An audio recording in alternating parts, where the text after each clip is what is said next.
and welcome to the First Watch podcast. My name is Drake. I will be your host for this podcast. I will be joined by a rotating group of friends who come together and discuss their first watches, whether they be from the 1920s, the 2020s, or anything in between. Now, this is going to be a spoiler-heavy podcast, so if you haven't watched the movie already, you could either do one of two things. You could either, one, join us for the conversation and decide whether or not you want to watch the movie for the very first time, or two, you can pause this podcast, go watch the movie for the first time, and then come back and join us for the conversation. Now, without further ado, sit back, relax, grab some popcorn, and enjoy the combo. Hello, and welcome back to yet another episode of the First Watch podcast. Today, I am rejoined by a guest who was here several episodes ago. The last time he was on Christmas Day. We did Nightmare Before Christmas last time he was on, but now we're gonna talk about Perfect Days. Welcome back, Vikash. What's up, man? How you doing, buddy? I think I told you about one of the first movies I told you about was Perfect Days. Yeah, that for was this. the one. Yeah, to actually do this, because we were talking about movies for because I was mulling around this idea for weeks, months or so. And we were talking about movies to do. We both hadn't seen Perfect Days. So I intentionally kept it that way to where I didn't watch it until, this started kicking off. And we finally had time to sit down and do this. So and talk a little bit of Perfect Days. Yeah, no, I've had the movie for 2+ years, I guess 2 years now. Yeah. I just haven't watched it. I was like, I've heard it's good. I think I'm going to love this. It's my sort of movie. And I was just waiting to watch it. So I'm excited to have finally watched it. It's not what I expected. So there's a conversation there. Definitely. Yeah. Well, you've been texting me back and forth about how you felt about it and everything. And from what I gather, it's kind of changed. It changed within 24 hours. Or 48. I wouldn't say it changed per se, but it's like it's improved. Meaning that I think when you have something that you don't necessarily understand at first, in any sense, you just have to take the time to understand it for yourself. Right. And that might mean rewatching the movie, just might mean figuring it out. And I'm talking about, it could be a good movie, a great movie. It could be a bad movie, it could be a mixed movie. It happens to all sorts of movies for me. Like, you've seen Nightcrawler, right? 2014. Yeah. Saw it in theaters. Dan Gilroy's movie. Yeah, saw it in theaters. Saw it in theaters too. And I saw it twice in theaters, actually, because the first time I watched it, I was like, this is really, really good. But I'm like, what's wrong? What am I missing? I watched it again, same problem. And I'm like, oh, and it took me a while. It took me like 2 weeks. I was like, oh, the problem is the directing. There's just something off about this movie to me. And obviously, if you watch Roman J. Israel Esquire, if you watch Velvet Buzzsaw, I think Dan Gilroy is a great writer. His brother's a great writer, better director than him. And he just has a little bit less sauce when it comes to directing, in my opinion. So it is, but that's the thing. Like, I saw Spectre, same problem. Like, but that was the writing was the problem there. It's like they have so many, shot by Hoyte van Hoytema, great director, great editor, great composer, great actors. But why is this movie not good? And I'm like sitting there, why is this movie not good? But all that to say, Perfect Days is a movie where I'm like, I had a certain expectation. I went into this like being like, oh yeah, it's probably gonna be a really emotional movie. There's something that's gonna be going on. And I didn't expect it, first of all, to be like a slice of life movie. And then on top of that, I didn't expect how, what the story was itself, which I did not know, he was supposed to be a guy cleaning toilets, essentially, had no idea, which I recommend. Don't watch trailers. Don't look up anything. No. Go into it blind. Yeah. What were your initial thoughts after watching this movie, since it did kind of evolve? So at first it was just like, I was just like, what's the point of this? Are you telling me that, or I guess spoilers a little bit, but are you telling me that what he goes through in the movie, that the way, where he starts with his life when we first come upon his character, is that not a good way to live? Is that what the movie's telling me? And I think the movie, I don't think they necessarily, it's not a movie where you get a lot of catharsis in a sense. I don't think that Hirayama is like a brand new man by the end of this movie. In my take, it's just there is just we're seeing how this guy lives and what he's living for in a sense, and then we see him kind of get thrown off his base a bit, right? Off his like regular schedule and how that affects him. But I don't think we see him like change per se in a big like a massive way. I got a question for you. Usually you Yeah. ask the question. I got a question for Yeah. you. Go for it. So the way he lives, Mhm. do you think it is portrayed as a good thing, a bad thing, or neither? His like regular schedule. I think for him, it's a good thing. Um, and I only come to that conclusion because of like I heard Wim Wenders kind of go a little bit more into the backstory of his life and who he was prior to what we see as him being like the owner of this toilet cleaning company because he comes from a rich family who had everything, who had all the riches and the things that he need not want for anything, right? That Yeah. kind of thing. But it was getting to the point to where it was too much for him. He didn't want that lifestyle. He wanted something a bit more structured and quiet. And that's what he has now. Yeah. But then eventually, after some time, it got to a point where he was like, I don't know if I necessarily want this. Like it, because you start to see a little bit of emotion because he is lonely. He realizes that he's lonely. It is a lonely lifestyle to only wake up and go do your job, go home, go to bed, and then do it all over again the next day. It's a lonely life. I think the funny thing, the reason why I ask is because it's my life. Me and him have the same life minus family. Yeah. Meaning I do have a base of people I live with that I'm around, that I have responsibilities within, that I have fun with, that I live my life with, you know? But he doesn't have that himself, right? And I think anybody who judges him as like watching the movie and judges him to say that like the life he's living besides that element, because I think the same way that he has these relations with people across the board of like maybe even the people at the wash house know him, you know, the people at the restaurant, you know, the places where he goes usually, right?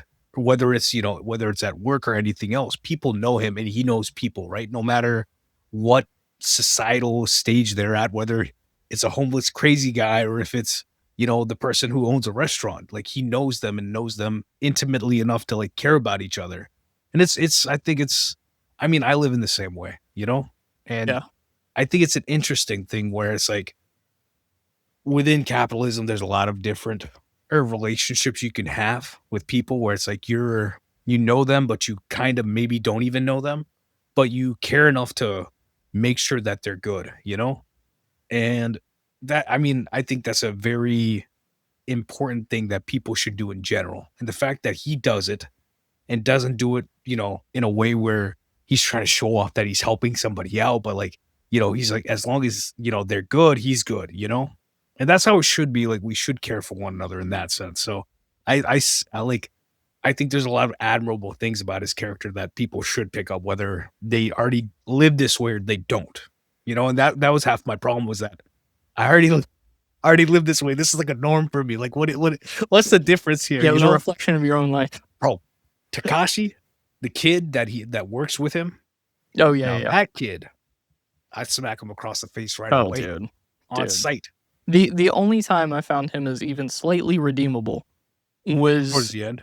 towards the end, whenever that kid came up to him and was like, wanted to see him, and he actually did not mind him being the way that he was because he knew that he wasn't developmentally fully there. Yeah, So like he was he Down was syndrome. I didn't realize it at yeah first, but because I think the way that they show him at first, like Takashi's like cleaning the toilet, but we see like that the side of his face. We don't really see him from the front yeah till later, and then I'm like, oh, okay, I didn't realize that was the situation. But even then, I'm like, yo, like Hirayama's. I feel like he's more than enough for you, but I mean, like obviously he's looking for his buddy. You know, I yeah understand that, yeah and that he couldn't find him, so he ran. yeah because he decided to quit. Yeah.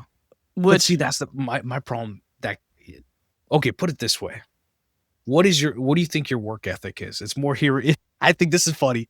Are you more of a Hirayama or a Takashi, or like in the middle? I was Or about to like say probably in the middle. Probably more in the middle. Because there are definitely days I want to be like Takashi, but then there are days where I'm like, I want to get up and fucking get to work. me, I think in general, I think I'm like 90% Hirayama and then 10% Takashi. I used to be in the middle, but as I've gotten older, I learn and I lean more towards Hirayama in the sense that, put it this way, no matter what, I believe this in very big ways that if you, it doesn't matter what you do, you should respect what you do and do it properly, do it correctly. Because it doesn't matter what you do. You just, respect it and do it and do it well. Because I know people, let's say at my local movie theater, right? I know one person who would do their job and do it well. And I'm like, we're good, And everyone else just sits around and, they don't really do much, and I just, not like above and beyond. I'm talking about just their basic job. And I'm just like, I'd rather get my work done and do this stuff. And the guy who was doing all the work, he got frustrated with everybody else. And it's the opposite of what Hirayama and Takashi had. He's the one who quit because everyone else was being, complacent. And I mean, to even, take the capitalists, take the money and put it aside, I just believe it in general that you should, have the diligence that Hirayama has. And luckily, they don't like show a lot of dirty toilets in this movie. No, they don't. We just clean toilets in this movie. Yeah. And I I'm don't like, think like the whole. I mean, the whole point is, we're not trying to like. There's a version of this movie where it's like Train Spot. Have you seen Train Spotting? I have not. Okay, well, Train Spotting has one of the dirtiest bathrooms of all time in any movie ever. No. So it's just like it's not the point of the movie is not that. The point is to show that Hirayama is like just that efficient, that respectful, and that diligent at his work. Yeah. And for him, it doesn't necessarily matter what he does. It's just that his life is not beholden to that. Yeah. And I think that's how it should be for everybody. Like your profession is your profession, but it's not supposed to be your life unless I guess you're an artist or something like that. But like even then, I say that, you know, do what you do, but you should also be mindful of the people around you, right? And that's what he does, right? As a part of his job. And the best part of his job, obviously, in his perfect days, is to go and sit with, like when his niece comes, and she's like, I guess this tree is your friend, right? And I was like, that was profound to me. I will say Yeah. that. Because 'Cause it's like the only thing that he spends his time around is that tree like every day. Because he goes to the because same areas to go clean. I'm talking about like if you look at my camera roll for the last, I don't know, 10 years of my life, it very much is me looking at the trees and looking at the sky and this and that and, you know, taking photos of that. And that's just like, I have that same fascination with nature and this world. And it makes me happy too. That's what I'm telling you. Like, this very much, like, it hits in my wheelhouse. And I didn't realize it was that close to the wheelhouse. Yeah, what were those realizations that made you kind of change the way you felt about the movie, after thinking about it? I had to readjust myself, and I think half the time, not half the time, sometimes 10% of the time, I have to readjust myself to a movie. Sinners was a big one last year where I had to do that. And that was just bad expectations on my end. That's why, not watching trailers and not hyping stuff is a good thing. But for this one, I did have some hype going into it. But like I said, first of all, it was that, this is a slice of life movie. You can't look at it to be an A plus B plot to have this change that happens in your character. That's not that type of movie. This is for us to observe this guy's life, right?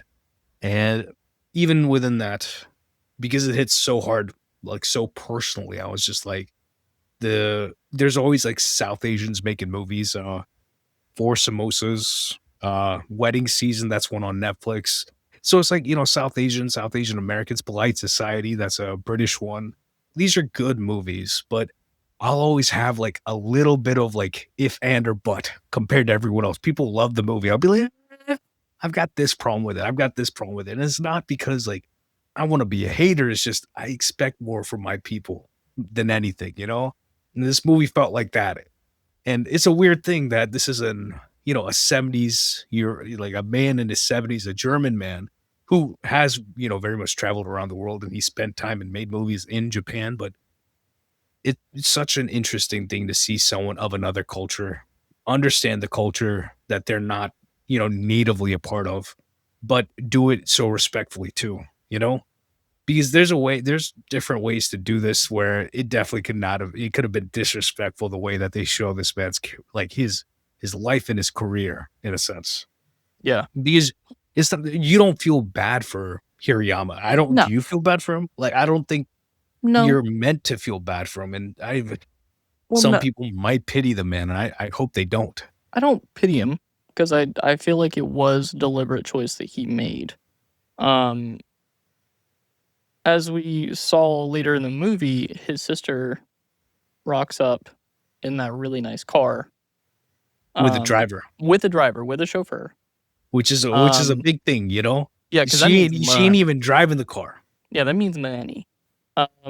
And she basically just kind of said in passing, why did you leave us, basically? Meaning that he could have had everything that she has. He could have had all that money. He decided to give it up. He decided to get away from it. And I feel like if he hadn't have done that, I don't think he would have had this feeling of community that he does when he goes to the bathhouses, when he goes and hangs out at these bars with these, people who have these small businesses.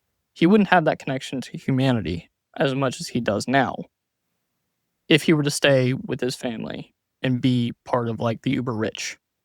Because like when he's living in that little shanty house apartment, whatever the hell you want to call it, I will say, like just in general, places are that small in Japan in either way. Japan. Yeah. Yeah, for Yeah. regular people, they are really that small. I'm Yeah. surprised he has 2 stories in the first place, you know? Yeah. Yeah. He Even has though like it's small. yeah, he has like I think the downstairs is merely just the entrance, and then it's Yeah, just like pretty right much, up into and the his sink. place. Yeah, yeah. Yeah, But I think that if he were to go and live that life, he wouldn't have that small bit of community that he had, um, throughout the entire movie. I think that's possibly why he chose that. He was and I think probably like, it's "I'm not tired of this." I don't think he didn't choose his family. I think it's just that he didn't choose the money, you Yeah, know? yeah. In the That's my sense thing, so I that don't think he chose that. it's not like he didn't want his family, it's just his family chose the money rather than him, you know? And it doesn't mean that rich people, or I want to say rich people, wealthy people don't, don't have good lives or have bad lives or anything in the between, you know? It's just that the more typically, just not, I'm not labeling everybody, but typically when you have more wealth, those are the most beggar people. They're the most impoverished people because number one, they don't have time for anybody. Number two, they don't care about anybody besides the money, you know? And to say that it's actually there's a specific word for this where it's like the overpowering, like you need a need.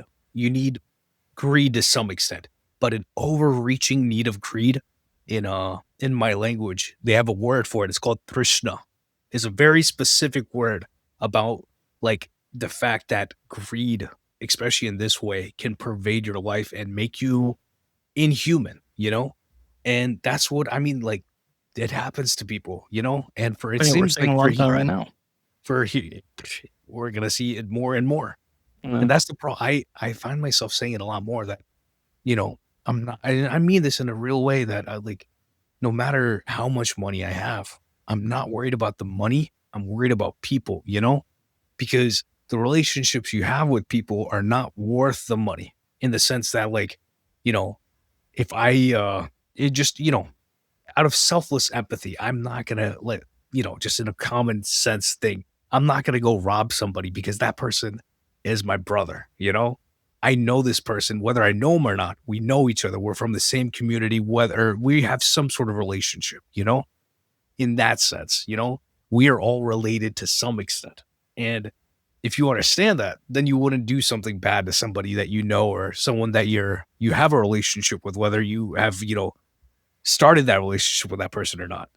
And when it comes to money, greed, and this, and the other, you either become ignorant or you just don't care that people matter. And people nowadays, they want every other reason to think that, their lane is the only lane and no one matters. And if it doesn't sit right in what my worldview is, like this narrow point of view, then nothing else matters. And it seems like Hirayama kind of was floating through his life. He was in a free fall down that path and kind of pulled himself out, you know? Yeah. Because there's a way of living with wealth, but also then being a human being. Yeah. And that's is like, but for him, it was just too much. And I was laughing about it. Yes, no, today I was like the same way where Hirayama is like he's pretty much Asiatic, like he's just kind of given up everything in a sense. Like I live the same way in some extent. Like I'm not really like I love movies, but I don't have an incessant collection, even though I mean I have one, but like it could be a lot worse. I Yeah, it don't could be put his I don't impressive cassette I collection. don't put I don't put up what do you call it? A bunch of posters or anything like that. It's just I am the same way as him where I'm like I enjoy my music, I enjoy my movies, I enjoy this world, I enjoy people, but it's not about the ownership of it. It's about the respect of it. That it's like a flower. If I see roses, I can admire the roses. I don't want to go and cut the roses off the pet, like off the plant, and like keep them for myself. I can just respect that that is beautiful. I admire that this has been created. This is beautiful, and then that's that. I leave it be. And that's not the norm, sadly, nowadays. Like we were talking about, it snowed, right? It's been 8 years since I've seen snow. You know, I don't want to go outside today, and go make a snowman or something like that, even though that seems like fun. It's not hurting anybody, but it's like I'm not. I also don't want to move to the snow. That's a whole other thing. But you know, we respect the beauty of like this occurrence. It's not a typical thing for us, and it's beautiful. And I spent like an hour looking out the window yesterday, because it's awesome. It's cool. And you should enjoy the moment. That's okay. What do you think about that? What does he say to Nico about life? What? Essentially, I that find it. you have to be present in life. Yeah.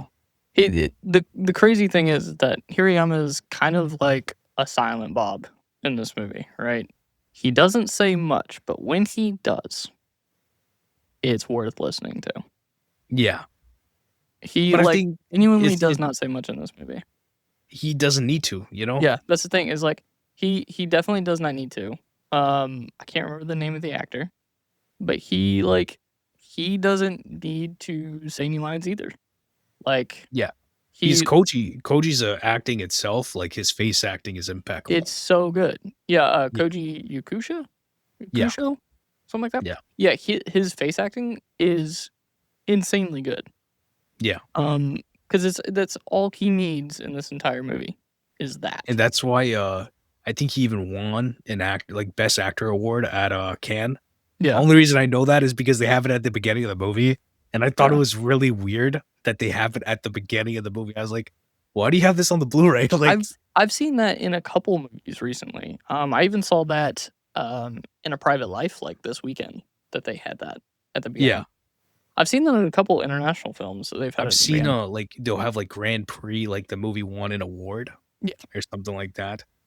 I I think it's funny, put it that way, yeah, because I'm like, this is not like changing what this movie is. I understand if you have it at the end of the movie or something, but like just let the movie play. It doesn't matter what awards or whatever it got. yeah, Just watch the movie. And then you'll be like, oh, it won this award. Oh, that makes sense. That actually makes really like of course, like Koji's performance is fantastic in this. And that it deserves some praise. And I'm glad he got it. yeah, Because I feel like, if this movie was not made by Wim Wenders, then it might go even more unseen.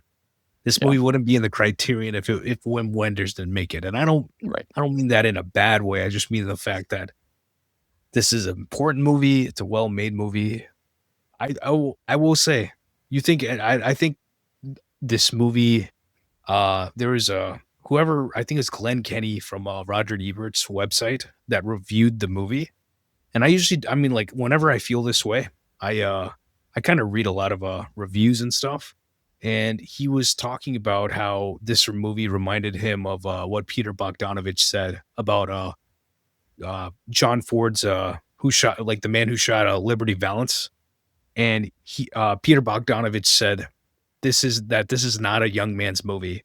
It has the wisdom and the poetic perceptions of an artist knowingly nearing the end of his life and career. And bars, Damn. obviously, like this is. Jesus. I think the thing is that I don't think. Okay, I'll talk my smack. I feel like this is Right. the way I think in the first place. In general, when it comes to life, obviously, see, it's a very egotistical thing to say. I relate to this movie sometimes, but like, I really do think this way.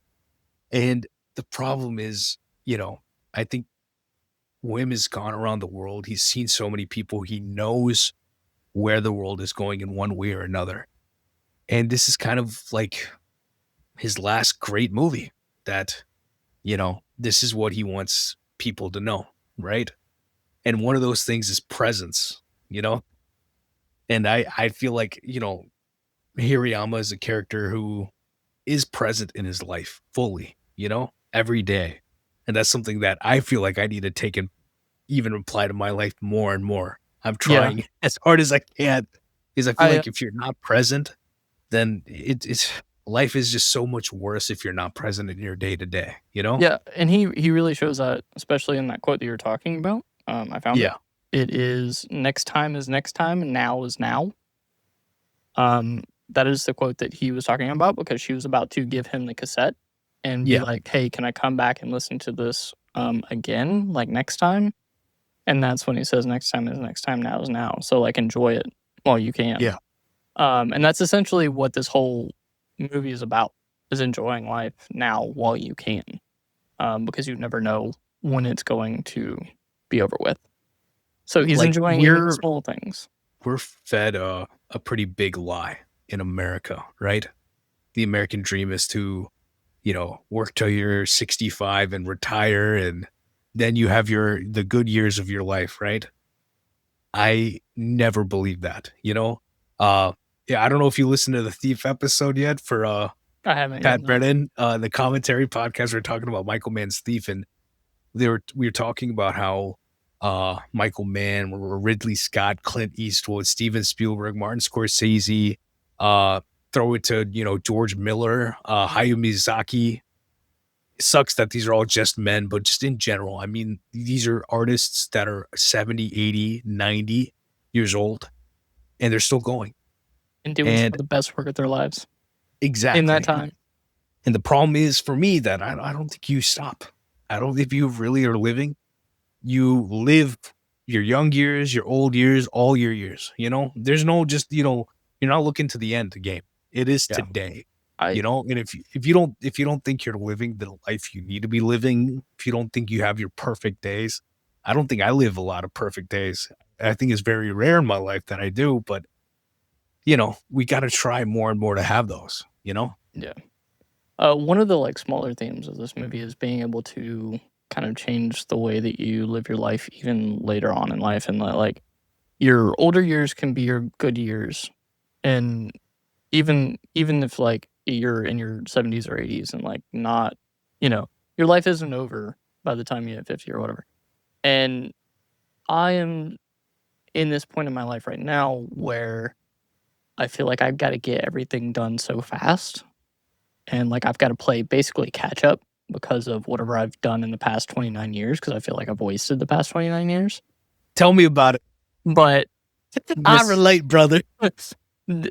like, one of the things in this movie that I really, held on to was that he felt like his life wasn't over because he was living this life. He was having this job and doing this job, but he was also okay with it, content with it, happy with it, even at times. And there was a big scene near the end of the movie where he meets this gentleman who ends up being like the ex-husband of the woman who owns the bar that he frequents. And he told him that he had cancer and that he didn't know when it was going to be his last days. So just he was basically telling him, enjoy the days while you can. And this was at a time when Hirayama felt kind of down. You could tell by the way he was kind of acting that he felt a little depressed. And you'll see like whenever he's into the van and like driving back home, he starts to kind of cry a little bit because I think he's like internally realizing, okay, maybe life isn't that bad because I'm still waking up the next day. Put it this way, I think it was just a lot, you Yeah. know? And Yeah. what you're saying is true, but it also is just a lot. Yeah. Having been through that sort of thing where it's like you number one, anybody who has cancer, any terminal illness or anything of that sort, what he did was right. Give them enthusiasm, give them happiness, play tag with them, shadow tag with them, do something happy with them, Get their mind off I of it. I yeah, I've been through it. I've seen it happen and just like, you know, of course as a human being, as an empathetic human being, you're not gonna be happier. You're gonna not even happy. You're gonna be sad with whatever that situation is, right? But you do that in private in a sense, Yeah. or because it's not for the person with the problem to see, But you Yeah. do have I think everybody has a responsibility whenever, someone's going through that to be present there, Because yes, of course things are gonna be bad, but it doesn't mean that you're not gonna make it through, you know? Yeah. And it doesn't mean also to just give up because I've seen every angle of it, you know, not not even at 30 yet, but I've seen every angle of it, and see it as a gift, And that's the thing. Like her, another thing about life is that as many people as you're ultimately going to lose every single one of them, right? So is it better to have that's the thing of they say it in a romantic way, but it just in general, is it better to have loved than not at all? Yeah. And in a Loved very and much in a lost and life way. yeah. The and the way that, Wim is going at it too is that you need to, you know? And there's no like even though we might see like Hirayama as an isolated individual, he isn't necessarily that. That's not his he might be at home but not everywhere else, in a sense. And that's whether people recognize him or not in a sense, right? Because he's performing, he is integrally providing a service in a place where people need it, What and it doesn't matter if it's an old drunk guy, after work, after a night out, or if it's an older woman or whoever it may be, just the whole gamut. They need that. And it's like I don't know. This movie does remind me that, I feel like I need to say it. You should respect everybody in what they do. Yeah. I think people don't do that enough, People look down low, like they just do this or something like that. I'm like, they were working. See, that's the thing about life in general is that just because you work hard doesn't mean that you're paid properly or that, you know, that you're respected for what you do. And I think everybody should be respected for what they do. And whatever they are getting paid is, they're providing for themselves or they're for their family.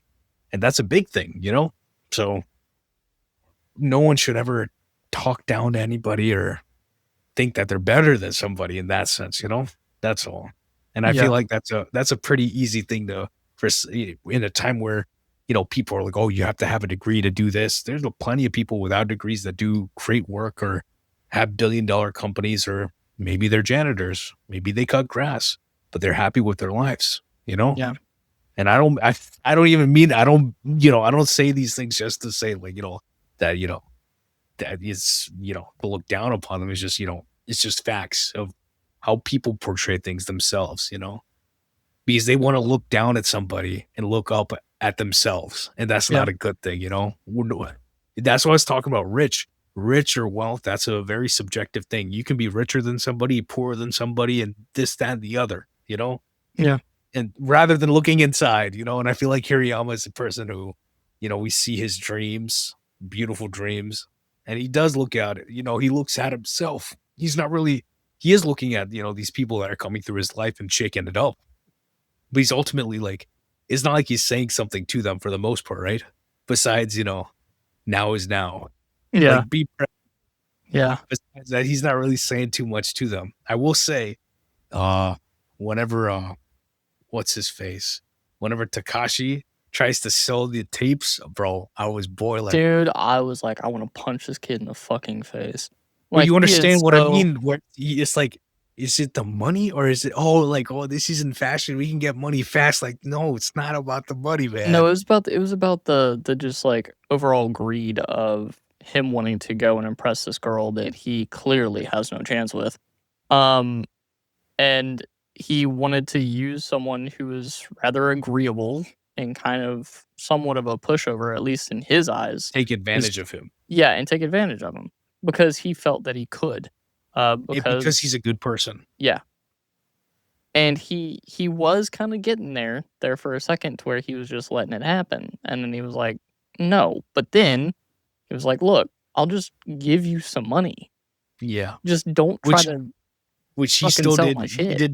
He did more than he needed to, you Yeah, know? which he didn't need to do at It's all. nicer than most people or I always consider I was like, this is the most agreeable way to get out of this situation, but even I would be, a bit boiling at that point, Oh, yeah, because Takashi was the just I completely mistreating him, completely. because think about it, like, just, like, you think that these are just new tapes? You think he just got them? Now that You man has had those. For years and years and years, you know? And I'm the same type of guy where I'm like, it's my stuff. I've had it for years. I value this no matter what it is. Like, this is my thing. Don't like don't throw it away. Don't touch it. That's like I love this thing. It has a specific memory for me, that sort of thing. So nah, I've related to that a little too much. Yeah, I the gall that he had to do that as his character had to do that. It's ignorance. Yeah, It's it's ignorance and total greed. ignorance, but I think it has a little bit to do with, like, looking at someone of that age and thinking, "Oh, they probably don't need it that much longer Or they anyway." don't or they don't understand what I'm doing, or like Yeah, they'll yeah, just yeah. like you said, they'll be a pushover. Yeah. Like, people of that age or even older, they're falling into scams and things like that nowadays. Heard about one yesterday how they're, scamming older people. Uh, they'll say like, "Oh, like, this is the DEA, and we have this person of your family, and if you don't Yeah. give us this money, then they're gonna go to jail," or something like that, and Been going I'm on for talking about years. $50 million in the state of Texas were gone because See? of that, from preying on people of a certain age, of an older age. Yeah, So, because 'cause they're gullible, because they don't know. or gullible, They're credulous, gullible, they're that's definitely the right gullible word. because they don't really know, like, Yeah, you know, they're not they privy don't to know these that types this of is a things. yeah, Yeah. this They're shouldn't be a used to, thing. like, the early days of, like, con man where at least they show up and knock on your door and try to get you face to face. Now they're doing it over the phone. Oh, I've had people call me like, "Hey, you didn't pay your power bill. We're coming to turn off your lights." I'm like, "Come on, let's Yeah, I was go. like, Come "Do through. it, and I'll deal with it as soon as you do. Come Come on, on, man." I'll be here. I'll be waiting for you to come turn it off. No Yeah. problem." Yeah, But yeah, like, this Takashi Cook. movie. Yeah, but that's the thing. I feel like he is reflective of maybe not like it may be Gen Z, Yeah, I was about to say, he's definitely, like, a look at Gen Z and, like, how, they behave, especially around yo, jobs of this type. when he Um was on the floor with his phone. And Oh, but dude, I was like, brother, that pissed me off. I was like, "Come on, man, just put it down for like 2 minutes." Like 2 minutes. because I will say, like, for me, I'm still old school in that sense where I'm like, especially if I'm at work. Actually, listen to this. If I'm at work, I'm listening to my music and working at the same time. Yeah. Yeah, but the thing is, This like, you're is how not much I looking at relate your to this phone. movie. But it's like the music is my like peace, when I go to work. Like, it puts me to peace. And it's like it's an integral experience for me too. But I feel like Takashi was, like, quarter-assing it. He wasn't even No, half-assing it. no, He that's what I'm was saying. like, I put my phone away, it's just on shuffle. yeah, But I like mean, at this least man he is gets like, shit done. He but wasn't even like doing this is that. the thing. Like, people, I mean, I'm not, I understand if you're not getting paid enough or something like that in the first place, but that's not Takashi's thing. Takashi just doesn't want to work, you know? Yeah, yeah, that's the main thing is it doesn't wanna work, which is obvious as to why he was looking for that fast cash and that fast money. Yeah. because he was going after Hirayama for that fast money. He'd rather do that than anything else. And And then he leaves the man hanging. yeah, 100% leaves the man hanging. And then uses his car. And he's And like, what thank you for letting me use your car. And he was and like, what is wait, I think I think the way they play it out where he's on the phone with Hirayama and he's like, I'm quitting, I quit, this, and that. It's like, what about your shift though? Like, fam, like Yeah. you should have been here to do this. Like, I'm not gonna do all this work myself. And then he has a terrible day, right? I can't say nothing because I've done that. Uh, uh, but I was But see being that severely mistreated. okay, So, that's what I was gonna say. I was like, depends on the like, situation though. literally everybody in that store quit, and they didn't open for 3 days. So, That's different. That's yeah. not the situation. Yeah, they Which, quit. We all quit on the same day. crazy. So, But see, that's the thing about capitalism, right? It's such an interesting, like, interpersonal, social, political situation, where I'm like, there's no ultimate happiness within capitalism. That no. is 100% true. Yeah. We all need to exist within it because it's the current system that we have, but it doesn't mean we're, ultimately happy or believe that this is the system to live within. Yeah. But these things happen where it's like, either, more work, less pay, or less pay, more work, or, a mix of it somewhere in the middle, right? No one's ever happy, either the boss is pissed or everyone's pissed or, something. So, I mean, there's a way around it. I will argue that, corporations and things like that are ruining that, but there's definitely a way around it to where everyone's happy to some extent. And you can choose to not, you can find a lot of like employees are at the behest of bosses because sadly there's less jobs and more people to work, right? Just in general for the most part. And that becomes like a whole perturbment for people, right? A whole like disengagement or disinterest of working in general. Yeah. They So it's feel like like they're beneath whatever jobs are currently open. Like, the majority of people are not gonna wanna go and do the job that Hirayama does. yeah. They're just not, in general. And when Would you we do see it? this in would I?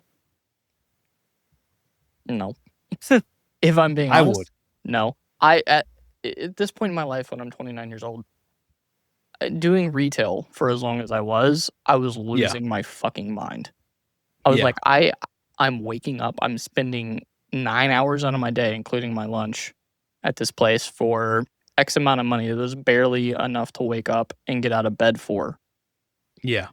I'm then, due to my disability, I'm rather in pain because I'm trying to prove myself more than everybody else because I feel that I have to, right? Yeah. So I bust my ass harder than most people, Then they do. Yeah. and then I'm doing all the work for the same amount of pay. And because I'm doing all the work, more work is added to me, Yep. but the pay doesn't increase. Yep. So I'm That's the just wearing problem. myself down for someone who doesn't give a fuck about me. So Exactly. of course I'm not gonna want to do that job. That's when I like, after in the past like year, I was like, I can't fucking do this anymore because like I Yeah. get nothing out of this.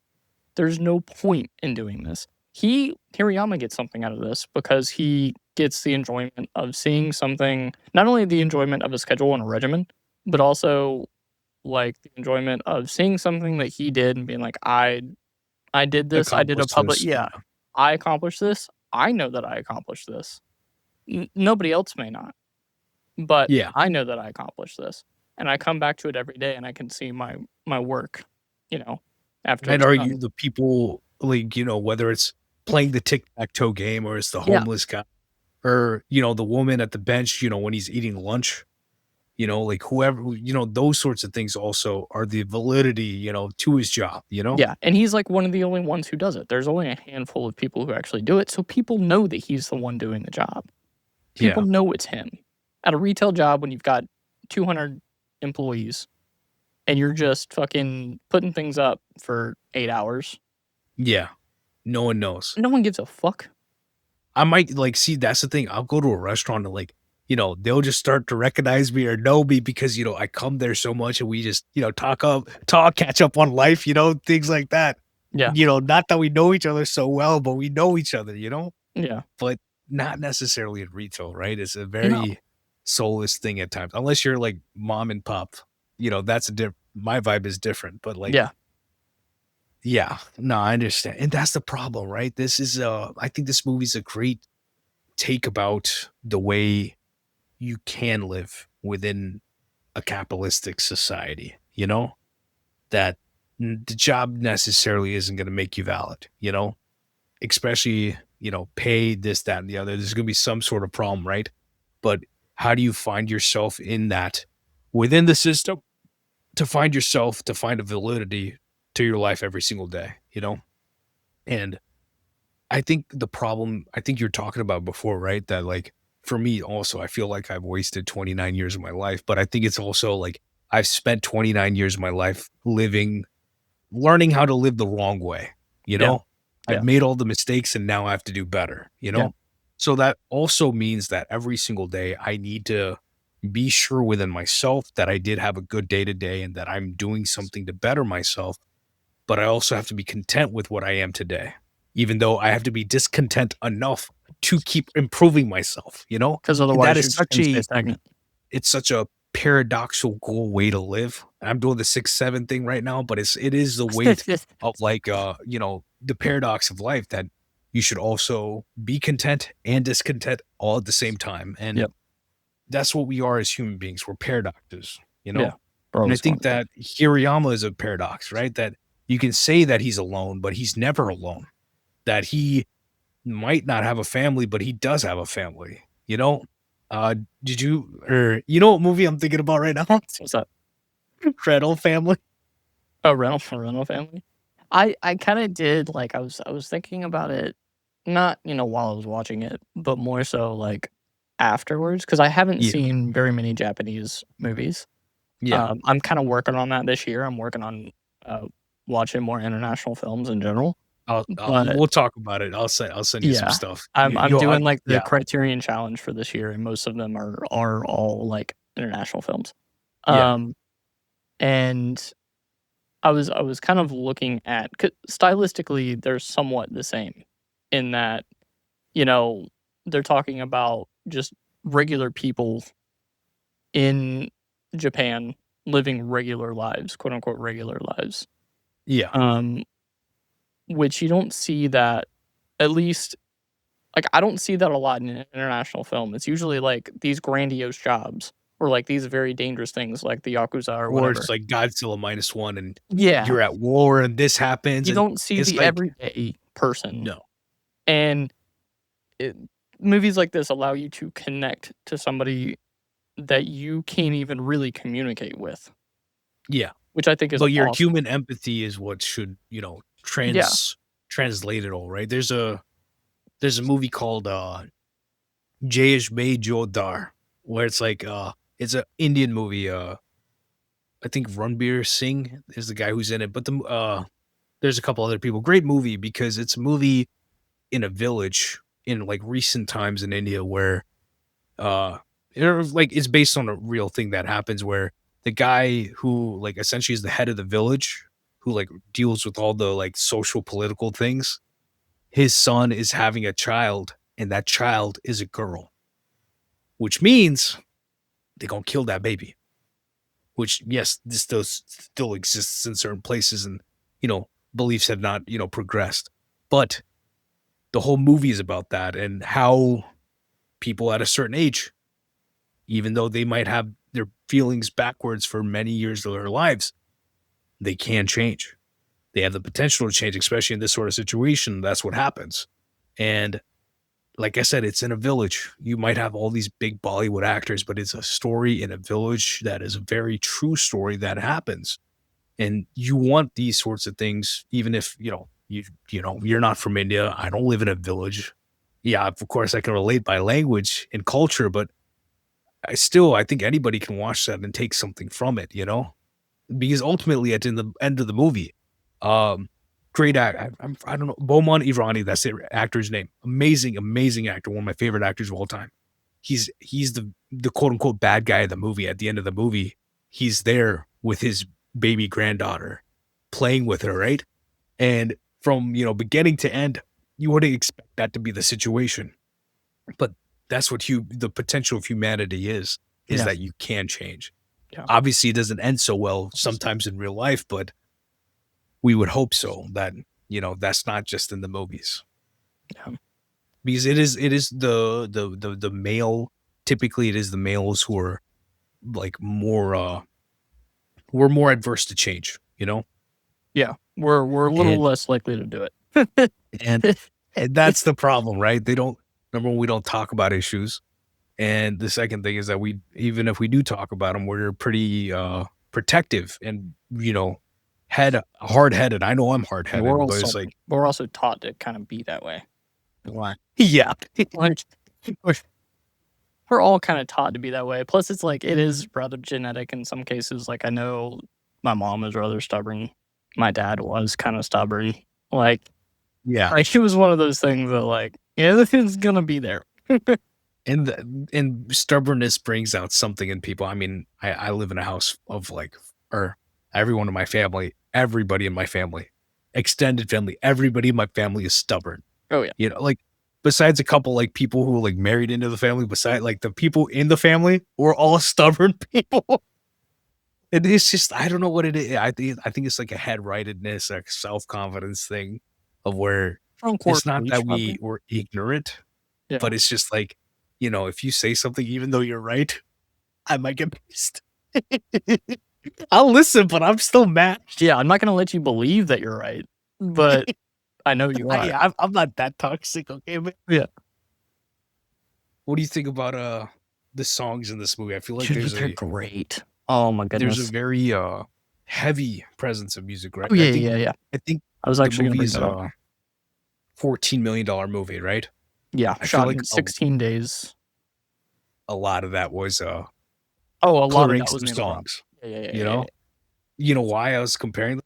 Also, Rental Family, $10 million movie.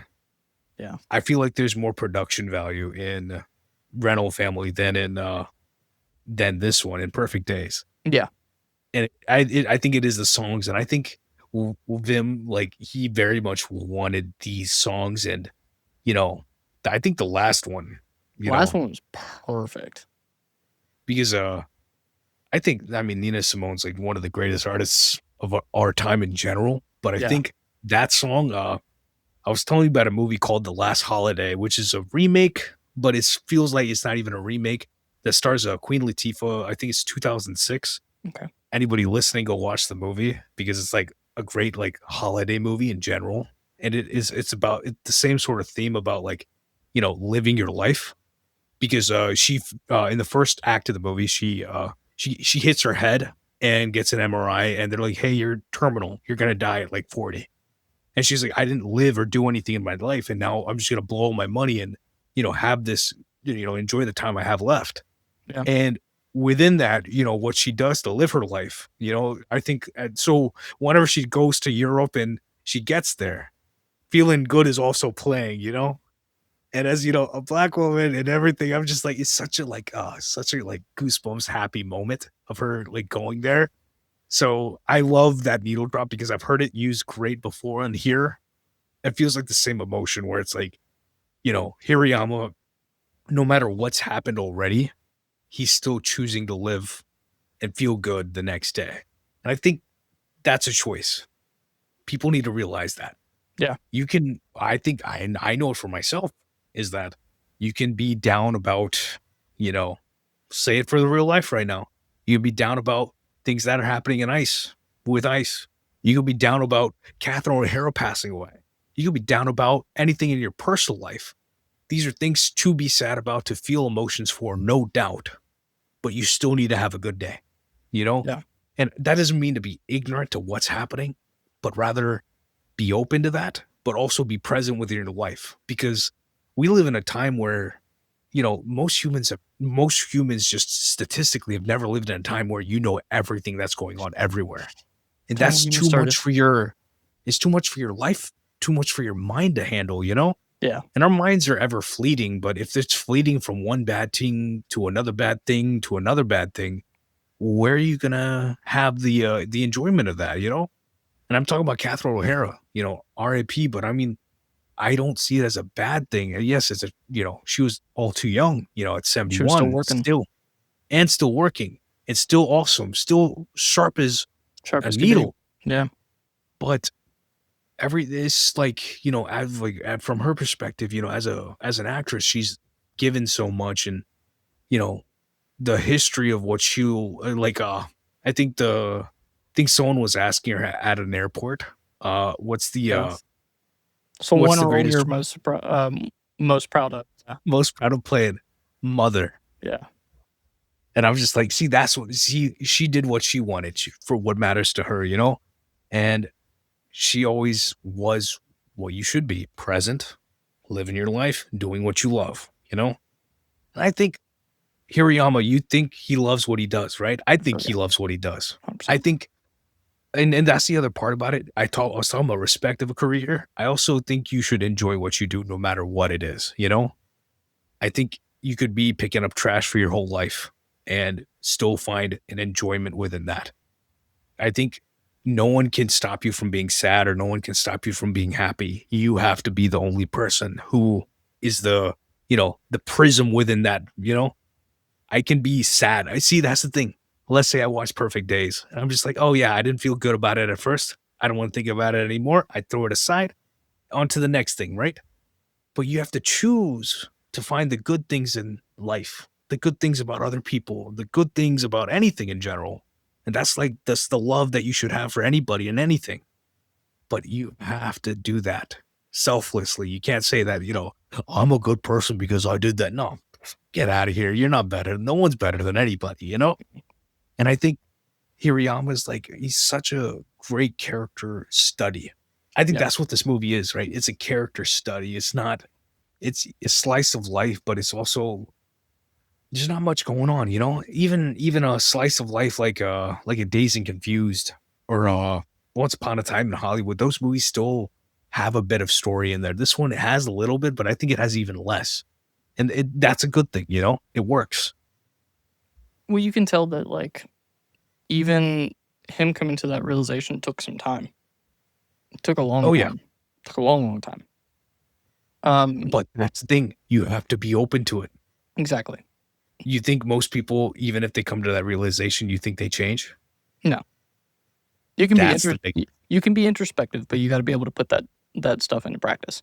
And that was, something that I had a hard time doing. I Yeah. was able to be introspective and look at the things that were ruining my life slowly, but I wasn't able or willing to change those things Yeah. to then make things better. Hirayama did that, or at least found a way to change things to make things a bit more enjoyable in his own Yeah. life, whatever that may have been for him. Yeah, so I'd actually heard that for that last song in the movie where they're in the van and Hirayama's just driving, which obviously he didn't drive in real life because he's looking at a camera.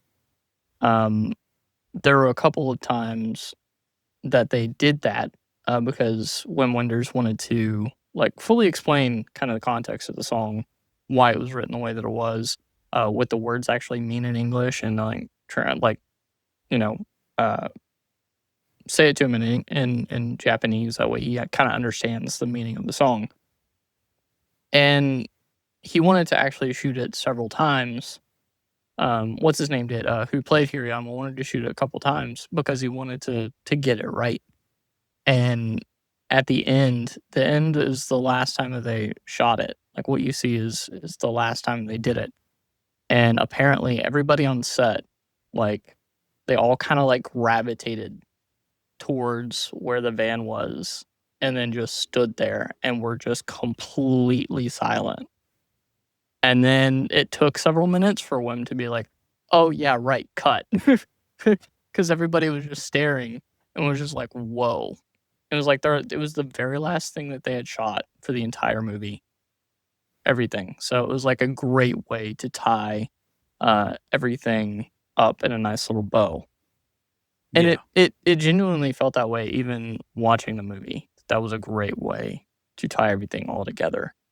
For him to kinda realize, "Oh, okay, like, still breathing, still good. I'm rather content in the life that I have." kind of like this, this is just fine. This is quote unquote perfect. So, And that's the problem, right? I'm not the problem, but like that's the solution. That's what this movie talks about is that it's the subjectivity of life, yeah. right? That if no one can make me happy, no one can make me sad, then I'm the one who can make me happy. I'm the one who can make me sad. Right. And I'm the definition of what my perfect day is, which is to get some work done, to have a good time, to be present with the people I love, and to enjoy this world, but not become the owner of it. Whether it's, you know, a sunset, a sunrise, the cold weather, the hot weather, the rain, a hurricane, an earthquake, whatever it is, you can still enjoy it. But you have to shift yourself to that perspective yourself. And no one can do that for you. And I think that's another thing. I think when and he enjoys his life, I think, and I think this is his love letter to humanity in a sense, right? Yeah. That I want to make sure y'all feeling good. It I definitely feels think that way. and it's I think this movie also maintains its innocence for that. Yeah. It's never veering into anything. Like I said, if it did want to, it would have, we'd see a lot of dirty toilets, Which they could have but easily done.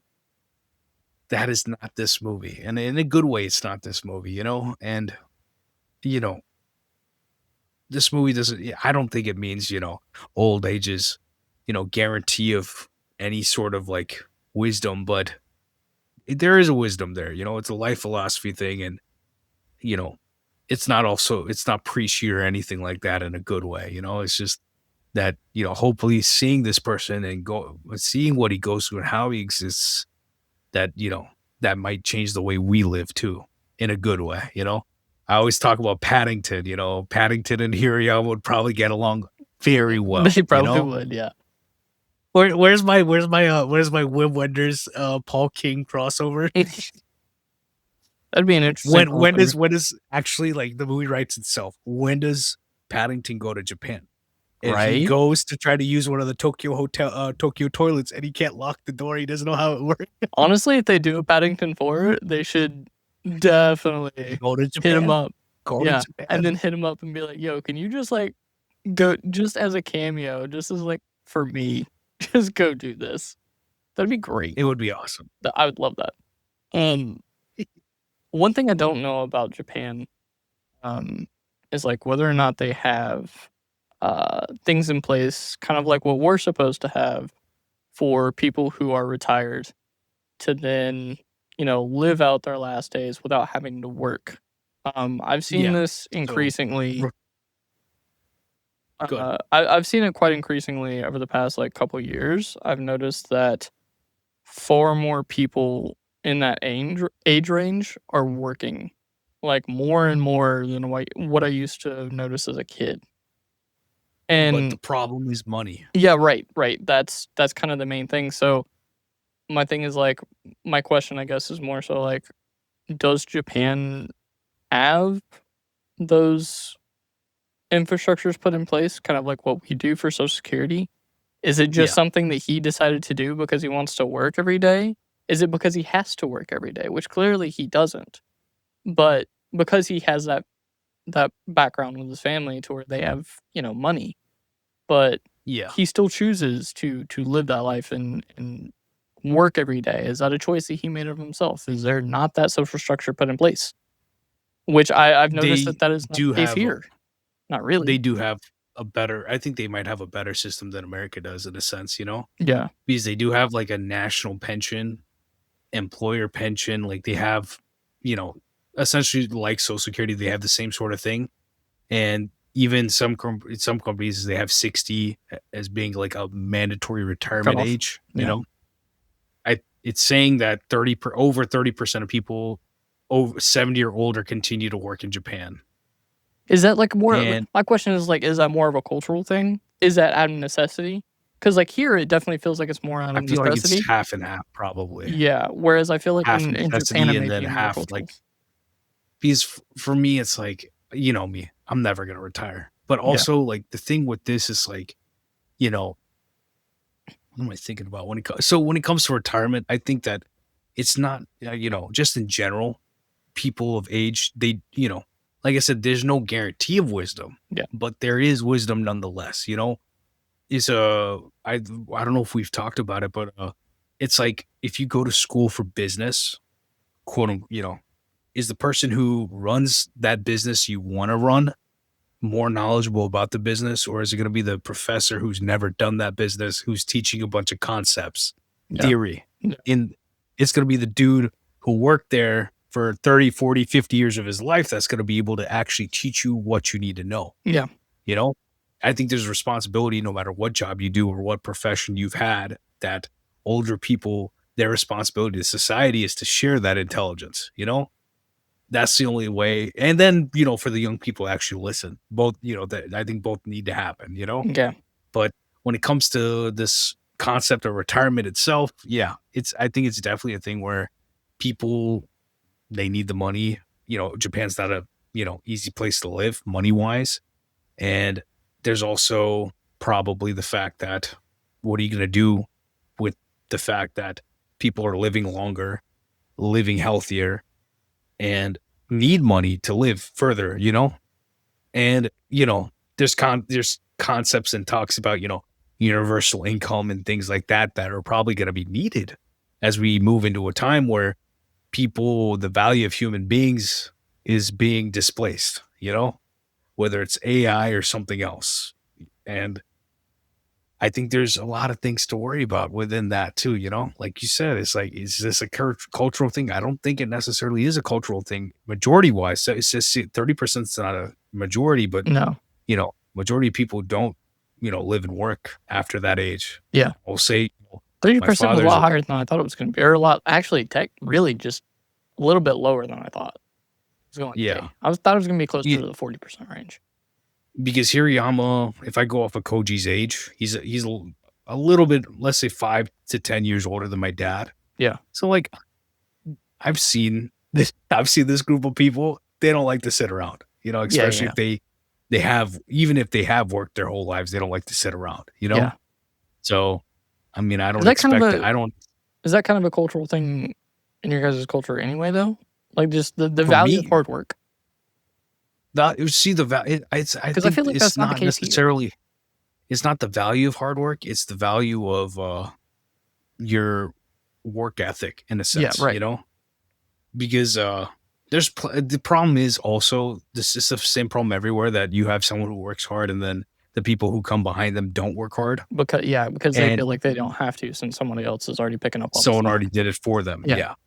And I feel like, put it this way, if I think any parent would always want their kids to succeed, but I think you have to create the opportunities you didn't have. Meaning, if you can create a place where they can go and take the risk to do what they love, and whether they fail or don't fail, they have a way to support themselves, then that's a good thing. That's how, many actresses, directors, people, they come from wealthy families because they're able to take those risks. Most people are not. So that's kind of what happens. But retirement's not like, in my culture. You know what's funny? I know a lot of people who've been retiring recently. Yeah. And every single one of them, my go-to question is, you hate it, don't you? Yeah. They all agree. They all agree. They all feel don't antsy, like it. I'm sure. Because I Because guess their feeling of purpose is kind of gone now. And that's the problem, right? Is that I think it doesn't matter. That's the thing. It doesn't matter what you do. People need purpose. I think you need a purpose for yourself, and you also need a communal purpose. You need a responsibility, and responsibility will weigh you into doing something else that's outside of yourself. Some people, they use responsibility to be the only way they do anything. Other people, they use responsibility as, a facet of their life of like, yeah, like I do this and then that's able to help me do something else. But it just depends on the person, right? And that's the thing. Hirayama's not like a perfect catch-all, right? He's not everybody, but he's a good case. Yeah, and that's what good movies are, right? Good movies are good cases. It's like we're always coming upon a person at a certain time in their life, and we want to see what happens in that situation, right? Right. And that's a problem. We don't need it. We don't need Perfect Days the series. We need Perfect Days the movie. Yeah. Because Yeah. that's the potency that we need for this story. Yeah. Because we live in a time where, yeah, they might want to push a story too far for no reason. Yeah. And I feel like No. that if it would have gone on a little bit longer, I think the monotony of the movie would have been a little too much because it is very monotonous. But then again, it Yeah. is trying to, show the monotony of life. Because we're all in that kind of ever working circle of like that hamster wheel of feeling like we're all going in the same place. Just doing the same thing. Yeah. That's the thing, though. I think the problem also is that people live for the weekend. Right. I usually work weekend. Put it that way. Yeah. I mean, as But with I work retail, yeah. joke, but like in the sense that like it doesn't like I take my breaks, no doubt, but like I also don't see it as being a thing where I live for that time. I know a young kid who's immigrated to America recently, and he's in high school, just got his first part-time job. Mm. And I was like, how's work, And he's like, people keep talking about time. I'm like, what do you mean? He's like, as soon as they come to work, they're like, I have 4 hours left. I have 2 hours left. I have 1 hour left. I have this left. It's like, people are like, I'm like, yeah, that's how people are here. They're not motivated to work. As soon as they have their keep, they run, it's Takashi. Yeah. Whether, you blame the system for, I don't blame the people for it, but it is a thing, it's a cultural thing that has become a thing, not cultural. I mean, cultural to our time, not just, to America or Japan, just everywhere that people, they want to earn their nut and leave. Well, I really do think it is a culture of us because since the 40s and the 50s, we have been a mindset of keeping up with the Joneses, right? We are more obsessed with the product of the work as opposed to the work itself, of what we get from the work, right? Yeah. We've always been driven by consumerism and what we have based on the hard work we put in. We show off what we get from the hard work than the hard work itself. See, you know what my thing is? It's like, let's say like you got a PlayStation, right? Right. I don't want the gift, don't ever gift me anything like that, Yeah. And just like, I want to work for that, right. Because it's not about showing off the PlayStation. It's about saying that I worked and I earned that, right. But like, there's a difference between showing it off and then earning it, right. know? But we're so, as people, as a group, as a culture, we are so like infatuated with that end goal of being able to show that off to other people, to feel validated with the work that we put in, that we're just counting down that time so that we can do that. We are looking forward to that, to be like, hey, look at what I've done. Look at what I can afford myself. They don't want to show you how they got there, but they do want to show you that they got it. Yeah, that's for sure. And that's the thing that also goes into how you do it, right? Yeah, right. That I know plenty of people who do illegal activity to do that, They don't care if they hurt people or they do illegal things, or illegal meaning like misandrous, not good things, immoral things to get that, And I don't want to talk. I'll tell you who I'm talking about afterwards. I've seen that sort of energy across different cultures of people, but ultimately they're all Americans. Yeah, 100%. I mean, we kind of live off of it. It's a culture because it's an American culture. It's also posing itself into other countries and bigger cities because they're so they look to the American culture so much, So I see it happening in other countries too, where it's like they want to do that because that's how Americans live. Yeah.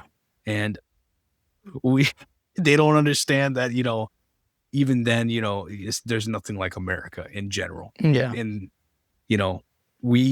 that's the problem is that, especially the time we live within, like you should just, it is the Perfect Days thing of you should be happy just with your presence in America. You know? Yeah. Cause we Why got do you lucky. think? Oh, insanely lucky. Yeah. That's what people don't want to either admit or even talk about. They feel like this entitlement for what they have in America, but they don't, consider the fact that they got lucky to be here to begin with. It's not like they Yeah. chose to be here. It's not like, they were able to, before they got here, they were able to click a few buttons and get here, right? This is not Yeah. a fucking video And game. You that's got what, lucky to be here in the first place. and I say no matter what situation you're in, and I know systemic racism exists. I know everything can work against you in culture in America. Yeah. And even then, you're lucky to be here, Yeah. And and that's the thing, and I know people, plenty of African American people. We talk about this all the time. Yeah, things are bad, but thank God we're here. Yeah. Our presence matters. I tell you, I swear, I talk about that to more people than most. And I talk to people about weather and talk about the gratefulness to be here in the first place. I I think just, I think I talk to people mostly about those. yeah, I've talked about, Which is like, we should be happy with that too, yeah, I've talked about how lucky I was to be born when I was.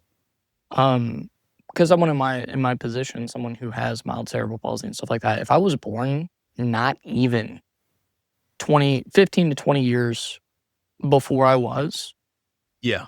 it would have been a lot worse. Yeah. My life would have been a lot worse. A lot Because worse. the research and the innovations and everything. Well, not Yeah, only that, I wouldn't have had rights at all.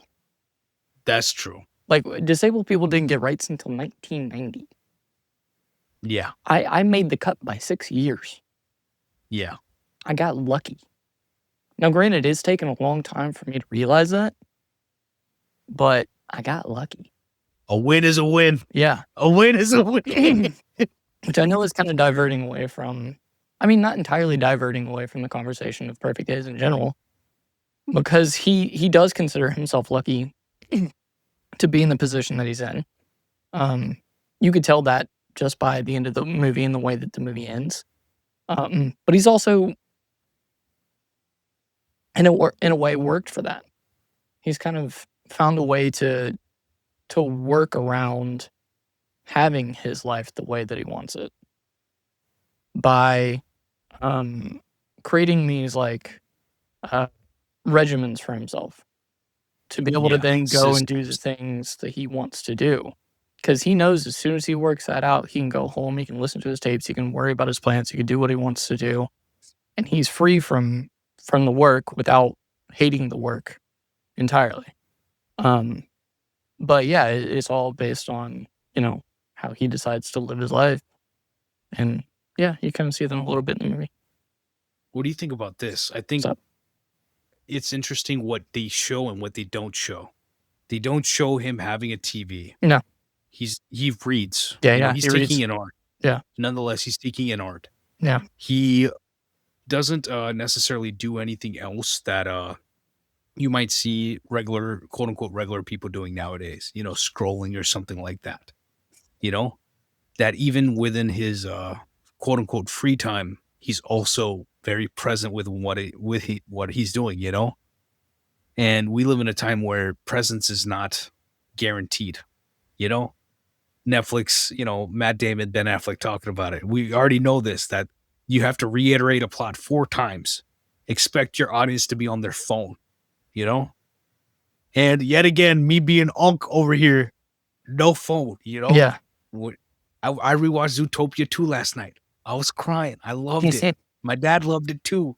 But no phone, Yeah. It is a gift. It is a true gift that hundreds and hundreds of people made something. Take the capitalism away. That they made this piece of art for you to enjoy. My favorite part about that movie, that at the end of the credits, it says from everybody at Disney Animation. You know? It's like this. It's like our family to your family. Yeah. And like that, it warms my heart to see that. So I love movies. I love art, and I think we even see him be present within that, and it feels like we're even losing that. Funny, crazy thing you say that the presence is the whole thing, because even on set, he was very present. From what I heard from Wim Wenders, Wim got him a trailer. He didn't step into it until he was done shooting the entire movie. He stayed on the set. He never once went into that trailer. He's like, I'd rather be in the world that you created for me. I'd rather Yeah. be around the things that you made so that I can be in this world. You know I mean, what's that's funny that's about how we that? get what we get, though, because Exactly. that's how we get this believability that, what's his name is Hirayama, Yeah. because we believe it. We don't see, like, I don't know if I've seen other movies with this guy in, right? I don't know that. I've gotta go back and look. But I Koji has don't maybe see 2 him as movies you might have seen him in. That's about it. yeah, but I don't see him as somebody else. Yeah. There are so many people right now, for example, with the movie The Smashing Machine. Yes, I kinda saw Dwayne as Mark Kerr, right? Yeah. But I also saw him as Dwayne The Rock Johnson, because I Bro, had such you a know what the hard problem time is? Question, differentiating. do you follow him on Instagram? Yeah, I do, obviously. The problem with actors is that they show themselves up too much outside Yeah. the Well, film you can, gotta you remember know? he's also before he's an actor, he was a wrestler, right? That Yeah, was what but they did. still That was what but they still, did. it's like you see, whatever, you see The Rock on TV, Monday Night Raw, whatever it is, WWE, right?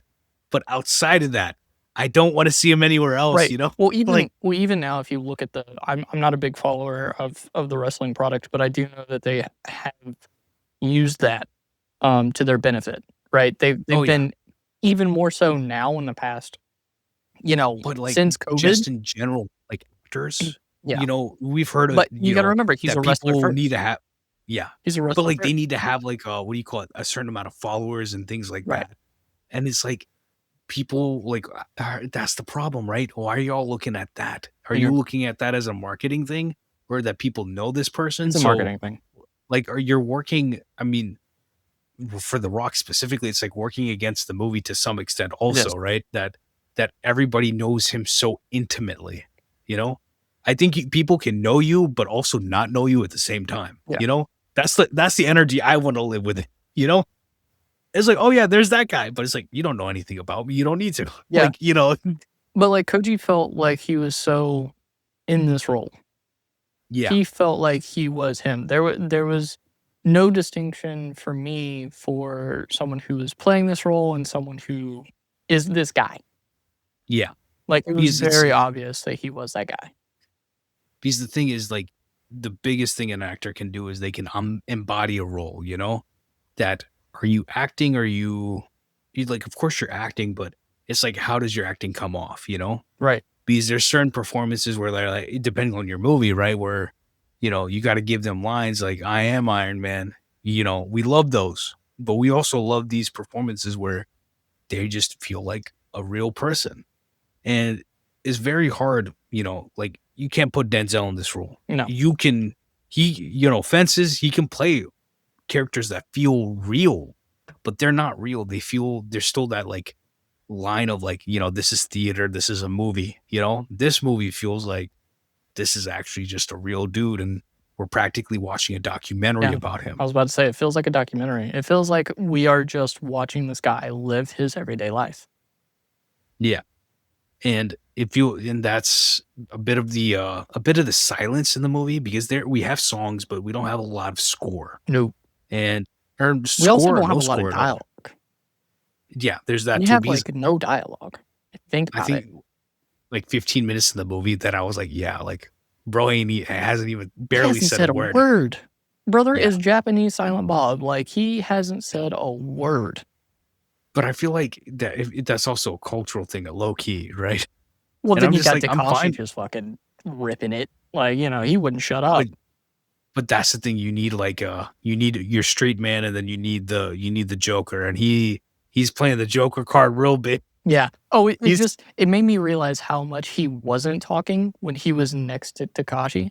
I was like, oh, I and didn't he's realize how yapping. quiet he really is until Takashi just starts going. And I'm Yeah. like, all right. Yeah, this guy is like far more just like reserved, serene, kind of in his own lane, doesn't want to get in anyone's way, kind of wants to just live his life without being a nuisance I'm to here anyone for the else. vibes. Yeah. I'm I, here for the I vibes. don't want to be a nuisance to anyone else. I'm just here to do my job, do my work so I can get home to my music and my books. And but even then, he's still like, he still has his pieces of where he's like, involved in people's lives, Yeah. He does both. And I think we should all do both. Right. Mind your business and also, care about people. Yeah. Because it feels like people don't mind their business anymore, No, they definitely don't. They definitely don't.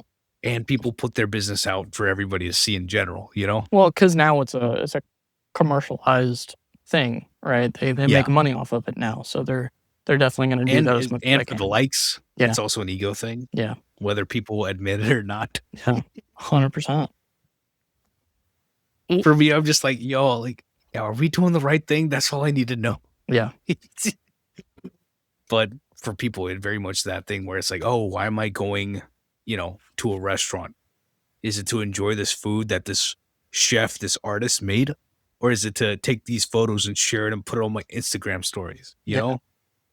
Yeah. And I'll call my cousin for it, she does it constantly. She has a following for it, she's made her own page for it. She's very systemic with it, She loves doing that. That's her like thing, that's her like I have the B-roll of, the nature. She has the B-roll of all this, like all this food, Yeah. But it's like, why but that's the thing. He does all this, takes all these photos. Is it for somebody else? Yeah. It's all for him. It's just for you. Just for him Who to do I look do at. it for? I do it for myself. Yeah.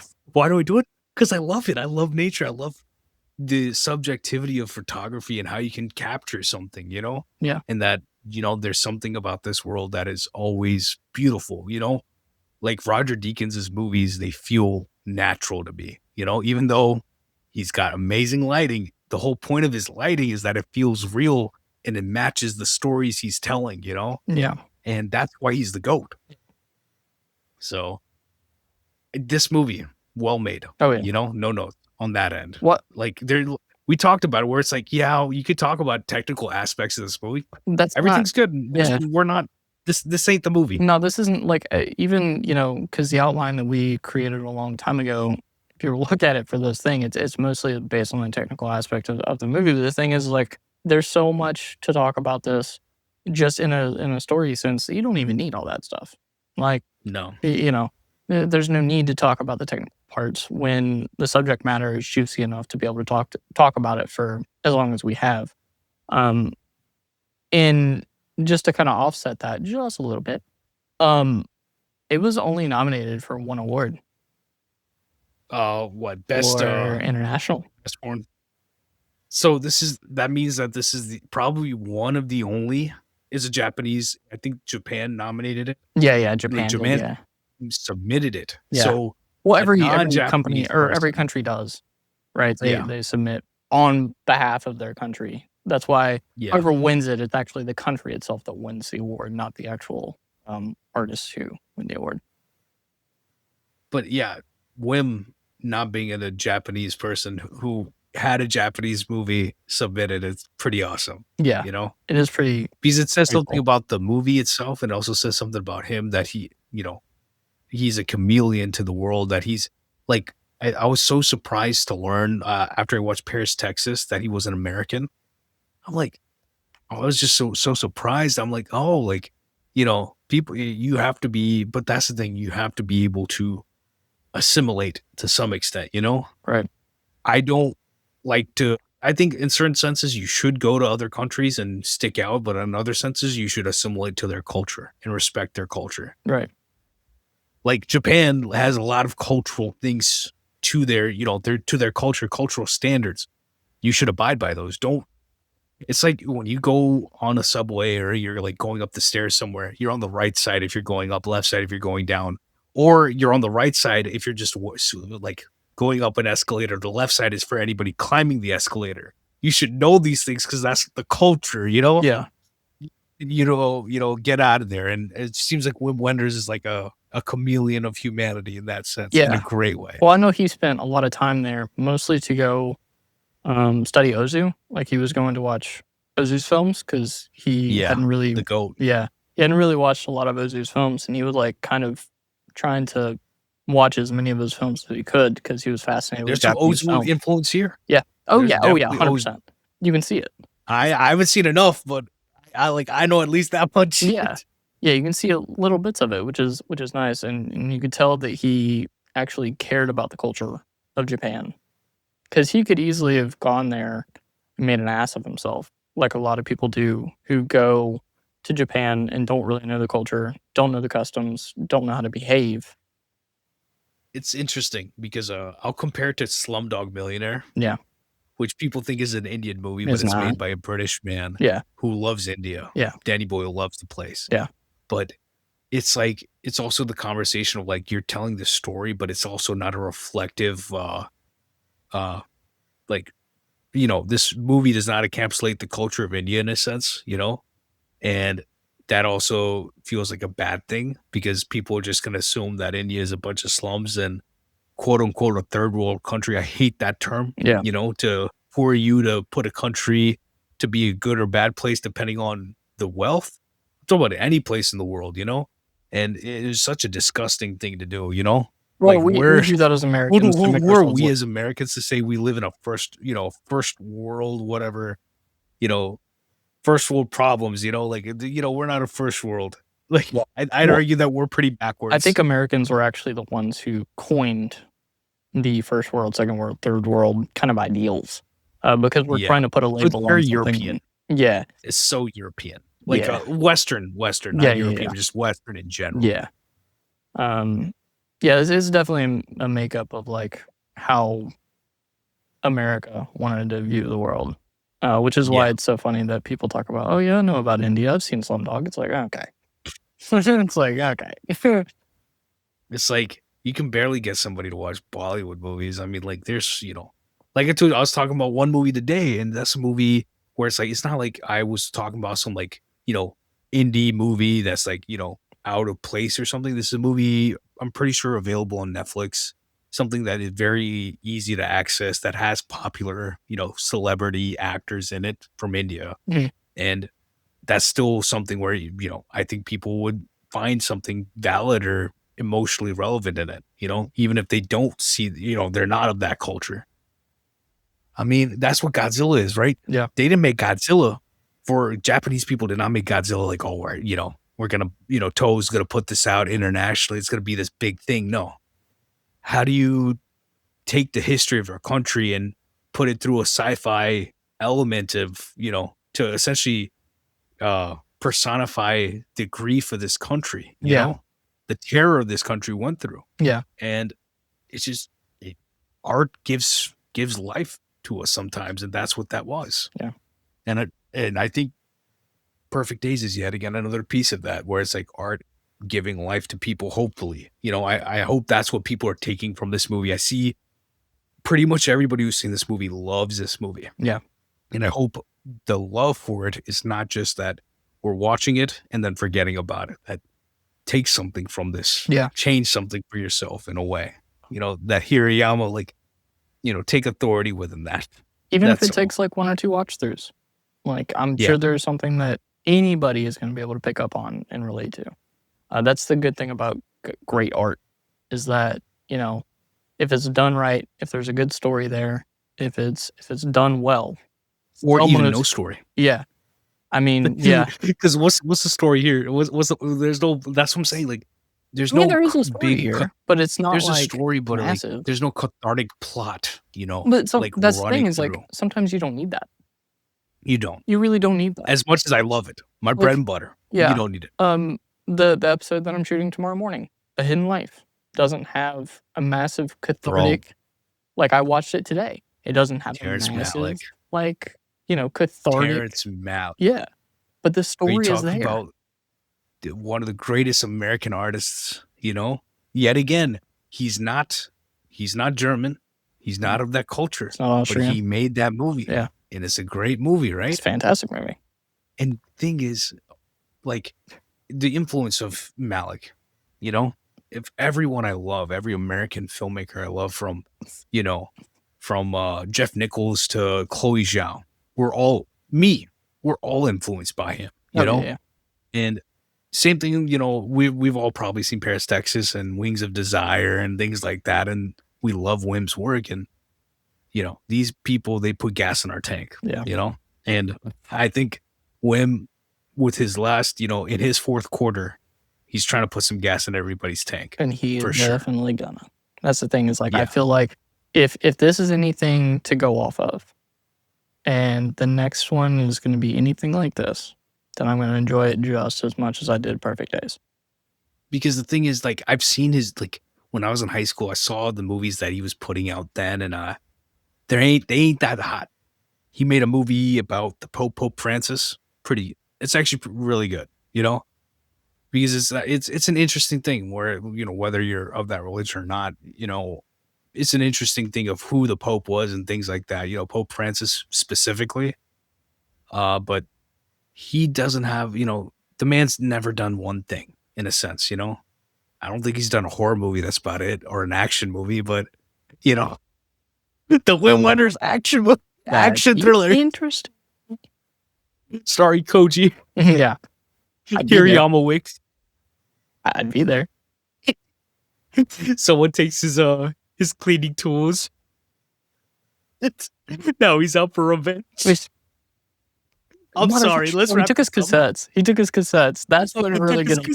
That's what would really get him. He wouldn't give a fuck about the cleaning tools. He'd figure that out. The cassettes? Oh no. That's where we draw the line. They took the Nina Simone. Yeah. You shouldn't have taken, like, for over some cassette tapes. It was my only cassette tapes. Yeah. It's like, come on. Come on, like, Wim Wenders, we're writing movies for you. Come on, let's let's make get this that happen. going. That's the sequel to Perfect Days. There you go. He finally snaps. The monotony gets to him. He finally snaps. It's gonna be Perfect Days -0. Yeah. Oh, that'd be fun. Be crazy, but yes, this movie right here, obviously, we've been talking about it so much to the point where, yes, of course, we recommend this movie. Yeah, I think anybody and everyone under the sun should watch this. Would you watch it again? I think Yeah. I'm going to, from now on at least, like, tweak the last few questions that I ask, and I think the more potent question is whether or not you're actually going to watch it again. If this is something that you would throw on again, or feel the necessity to. Yeah, I feel the need to, but it's, like I said, it's a movie that there's certain movies where you are so affected by them that you think about them more than you watch them. Yeah. I might have maybe seen Blade Runner maybe 4 or 5 times. Blade Runner, the first one, and 2049, but I think about that a lot. There's certain things that you just watch and you think about them a lot. And this is one of those, meaning I might not rewatch it 300 times because it is an experience movie, but it's definitely one where I'm like, I'll come back to this at different stages of my life and see how I feel about it, Right. And I think those are very specific movies where you feel that, So the movie hit for that reason, Yeah. That's a very important thing to have, because I think we're the ones who are always changing. A movie doesn't change, we change. Yeah. Yep. Like the artist, Wim Wenders did his thing, he might not, be here the next time I watch this movie, but the story, what he was trying to do with this movie is still going to be there, and we'll see what I pick up the next time I watch it, So that's a great thing. And I hope people, if you've seen the movie already, go watch it again, because it is one of those movies. And plus it's like, what, 90? Yeah, it's not that long. It's like 86. It's 2 hours. It's 2 hours. It doesn't really feel that way. Because it goes by fast. The pacing, yeah. The pacing is nice enough to where it doesn't feel that way. Because I feel like, I was like, is this the, I'm thinking about Thief. I'm like, is that, I haven't really watched too many movies. I'm like, what's the runtime on this? Because runtimes, they stick in my head sometimes. I'll be like, oh, like Interstellar's 2 hours and 49 minutes. Like, I know this. Yeah. Like the back of my hand. Yeah. Like, but no, the movie goes by fast enough, and it's got the ideas, and I feel like slice of life movies specifically, there's a very specific time to watch them, and the good ones, you always come back to them at certain points. Like Once Upon a Time in Hollywood, that movie's 2 hours 43 minutes, I think, and goes by like an hour. Yeah. So fast. Yeah. But these movies, they're made that way. If they're made well, come on, like, they just effortlessly become rewatches. Oh, yeah. So this is one of those where it's like, I have to be ready for it, but yeah, I'll definitely be coming back to it. Yeah. Are there any movies that you've seen lately that you think that somebody should give a shot that hasn't really been talked about? Maybe an Indian Ta film? Though, I mean, actually, Now that I mean, since we're I was talking talking about about an international film. I was talking about Rental Family. That is one that came out this year that still hasn't been seen enough. Yeah. Yeah, I would agree. Genuinely. I think I was just talking about Thief. Thief is also Michael Mann, has not been seen enough. If you like those sorts of movies, James Caan is amazing. That movie's awesome. Uh Indian movies. I was just talking about Jayesh Bhai Jordar. That's a movie that came out in 2023. Mhm. And yeah, it's a funny movie. It's very emotional. It's a very Bollywood movie in that sense. But it hits the storyline very well. It's something that, yeah, people should watch and see as being, oh, this is something that happens in the culture. There's a movie that just came out. It's called Lalo. It's Mhm. from Gujarati movie. If you just type in like Gujarati and Lalo, it's a movie made for $60,000, maybe. That is doing so $60,000. I think they've made $12.5 million so far. It's Mhm. become like a small but big success in India, Yeah. to the point where they're dubbing it from my language to Hindi, and like the hype of the movie is just growing. And this is something where, if you're not a person of the culture, you might not even know about it. Yeah. And the movie's out of theaters here, but now I gotta like find a way to see it. And like my parents want to watch it, and we're all excited to watch this movie because that's just kind of how it is, right? You never know. That's what Perfect Days was. Like I said, you would hope that something like this gets the hype. Yeah, it did because Wim made it, but I'd hope in general that people, there's a movie that just it's called Josephine, that's going really big at Sundance right now. And I'm like, yeah, that's a very intense drama movie, and people really enjoy that, sure. But I'll take a Perfect Days over that 100 times out of 10. And I'm being serious. This movie might go for the Oscars this coming year.